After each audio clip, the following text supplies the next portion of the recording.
How you doing, Reverend Jackson? Very well, sir. How do you like to be referred to? Should I say Reverend Jackson? Yes. That's your favorite way to go? Yes. Okay. I know that you're a big sports fan, and I've been on Google and searching you and finding you at Chicago Bull games and around the sports arenas. What is your favorite basketball team? You know, I'm a Chicago man. Of course, I had a double dose of Michael for all those years. But really, the only way I was able to go to college at first in the 40 was on a football scholarship. And so I got a lot of athletic background, but I appreciate what's involved really in becoming a good athlete. I don't take for granted the dues that these guys take and the work they put into becoming the best in the world of what they are. And we should not take it for granted. All right, I got a big question. I just wrote a blog about this. I'm 41, just to give you some background about me. So I grew up in the Michael Jordan era, and you're a Chicago Bull fan, so I'm sure we can relate on that. Does LeBron James have a chance to be better than Michael Jordan, in your opinion? He does. Well, each generation has that chance. He has all the requisite skills. It's a combination of things that makes one of the greatest, having the number of championships you win. He has the right teammates, just as Michael had Pippen and Rodman and Grant and the right group. Grant has the right group. You know, those of us who were, as children, Joe Louis fans, it's hard to ever say all he was better. But Grant recovered was. I mean, athletes, each generation builds upon the last one. Right. And I tell you that James is a great basketball player. Now becoming a good man of dignity. He speaks out on Don Sterling, for example, as he speaks up in community events and speaks with his own background. He's becoming a leader off the court, and that's a really good sign. All right. Now, Kevin Durant's MVP speech, I don't know if you got a chance to hear it. Just give me your thoughts on how you felt about that. You know, the first time I heard through that line, frankly, was when LeBron was under so much pressure about taking the winning shot and the championship and all that, and they won the championship. He said, almost as if not thinking, I wouldn't even supposed to be here. Which, you know, the projects, all the stuff he came through. So in some sense, that is what Durant said. I wasn't even supposed to be here, given the hardships of my mother. And that's the narrative of many of the athletes. They went to public schools, not charter schools. They worked real hard. They overcame the odds. And well, sometimes two parents, I mean, like David does, but often it was a parent. All right, segue in, since we were just talking about this, I did want to ask you, and in full disclosure, I did write down 3 questions for you. Obligations from younger players today, and obviously you've been around Muhammad Ali, and he went through the things he had gone through when he was Cassius Clay, and you guys were standing next to him while he did that. What do you think that the obligations of young players are today when it comes to them in society and how they behave and how they act? Well, first of all, they're citizens. They are people, and they are millionaires. Oftentimes, too often, in debt millionaires, but they're millionaires. I thought that on the Sterling matter, when the players were in fact organizing a boycott, ensuring that against the commissioner that had not been strong, that they were setting up. And I think that's a good thing. Right. More and more of them identify with community causes and setting up foundations. I mean, LeBron is building a recreation center in his hometown. More and more Wade does that type of thing in Chicago. So I think there's a consciousness that's being raised that is of great value. Cool. Donald Sterling, I'll just say that and let you go. Well, then let him go. That's who's going. But what I want people to understand is that he is going to lose that team because of what he said. But racism is more than just mouth deep. Suppose he hadn't got caught saying it. His character would have changed one hour. Right. It's measured by his behavior, his attitude, and the record from the Elgin Mello thing some years ago to not allowing people to into his housing record. Just a lot going on there. It didn't just start last week. Do you think that do you think that the NBA or we as concerned Americans and concerned people, do you think that we have the right to demand for him to lose his business, which would be the LA Clippers? Well, part of his business is his respect for players, and for the who is his employees, and for the fans, and for the advertisers. Right. He disrespects all three, and all three of them pull out on him too. Do you feel the same way about his comments, even though he may have thought that, and there are about who? About his comments, even though it may have been, he may have thought that those comments that he made were in private.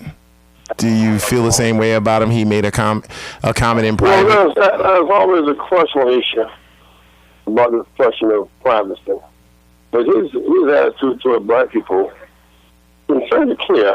Black and brown people, about his housing laws, he wanted to so he was challenged. And even today, when he went into his Anderson interview, he took another swipe at Magic.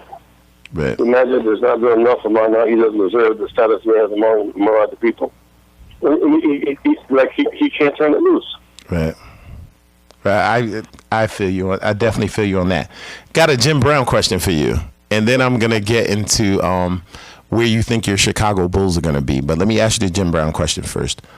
Jim Brown recently made some comments about Kobe Bryant, and Kobe wouldn't be a guy that he would call if there was a movement that had to be made. How do you feel about that? Well, different people have different ways. I think you can't be that dismissive of Kobe Bryant or any particular player. People can express themselves in different ways. There's always been a hardcore guys like Jim, like Ali, like Kurt Flood. I mean, look at all the guys who played before Kurt Flood on the plantation. He risked his immediate off the plantation. When Will Chamberlain came out of college as a junior, he couldn't play for the NBA because the rule where you had to come out to a class. And he ended up playing for the Gold Colors for a year. And then he went to the NBA. But Spencer Haywood fought back. So you have people who will take the extra step. And it is on the strength of the creative minority that progress takes place. But now we're beginning to make sentiment for black people more fashionable. It's easier to start and fight for Trayvon than to fight sheriffs in Mississippi 50 years ago. And it's the right thing to do. I think fighting for black identity is now becoming the thing. Bill Russell stood up when he was playing. I'm an employee, and I'm not a thing to be handled. And so I think that I want to give the guys hats off. Another Chris Paul and Bob Rivers, Bob Jackson spoke out. And we were not going to play that if Silver not come down strong. They were not going to play. That's the strongest test I've ever seen collectively ever taken ever. Right. The Mark Kevin Johnson coming down strong. You brought up Mark Jackson, and I know that he got relieved of his duties from Golden State. Any interest of fairness as far as minority coaches go in the NBA? How do you feel about I do not understand how Mike lose his job. I mean, he took the team that almost had no identity, made them a championship contender. Right. That's just my personal opinion. But Mike Jackson, he doesn't have a future as an NBA coach. No, absolutely. I think he was a great coach. You look at Doc Rivers, you look at Kidd in New York, you see young black coaches are well on their way. and I'm all for that. I just want to know your opinion on the buzz that a Steve Kerr gets now to be a coach and a hotly sought after guy, where the conversation was that these other coaches who hadn't coached before need to be assistants or work their way through the ranks. And now Steve Kerr, there's not a lot of that conversation with him. So just trying to see, like, how do you feel about that? The media thing moves so fast. I think that when Mike Jackson came available, it changed everything. He's from New York, did a good job of coaching, has coaching experience. And so Mike Jackson's experience now, I think, some of changes that equation. Mark Jackson. Mike Jackson, Mark Jackson. We talking great people. We cool. Mark has proven he has the stuff to make a good motivating coach. All right. Let me ask you. Here's the question that I asked a few people. What question would you want me to ask you? And here's the question. Who's the person? I'm completely honored, and let me say it. I feel remiss if I didn't say it. Completely honored to have the ability to talk to you right now. Who's the person that you were absolutely impressed with when you met them and when you talked to them? It may have been Jackie Robinson. I met him before I met Dr. King. Nice. Jackie took a lot of heat in the middle of the day. I mean, there's somebody who's ringing that baseball at you at 90 miles an hour and spiking you and saying all kind of things about you. And you come out and bat 3, 4 to 7 and become the most valuable player. That says a lot. Nice. And once he broke the bar, the door was never shut again. If Jackie had hit 200, and got called stealing bases and made a bunch of errors, he held us back 5 or 6 years. You know what I mean? Right. But his success redefined everything. Okay, let's get to the meat of the conversation now. This will be really quick, and I'll let you go. I definitely appreciate you. We're on the line with Rev Jessie Jackson right now. I absolutely appreciate you for joining us tonight. Could I make a team of basketball players from the 2000s? Is there a team from the 80s and 90s and 70s that you could put together that would beat my team? So if I pick my team from 2000, it's always hard to deal with ghosts. You know, if Michael was there now. Michael won all those great games by 8 points or 3 points. Right. You take Rodman out of the equation. Right. What do you mean most of him to make the big points, for example? Right. And he gets almost no credit for it. But so it took never turned the defense on the last 5 minutes of the game. Pippen and Michael and Rodman. It was just in the real sense, and Grant. That became the combination. All right, so if Kobe or Michael, who you taking? I think at different times, both were the best in their time. Hard to compare reality with ghosts. I feel you. It's always a big argument. I'm taking Mike all day. I'm taking Mike all day. Did that Cooper could not do, right? And vice versa. Magic or Oscar? Including the will to win. All right, Magic or Oscar?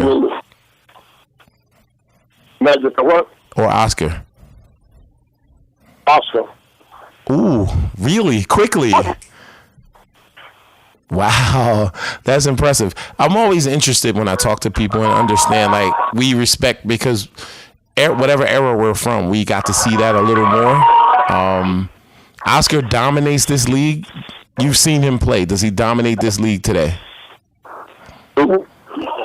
Does Oscar Robinson dominate this league today? Oh, yeah. Easily? Oh, yeah. I mean, there's no guard playing this that can stop Michael. They can stop Oscar Robinson. No, there's no guard to do that. He was stronger than Magic and shoot better.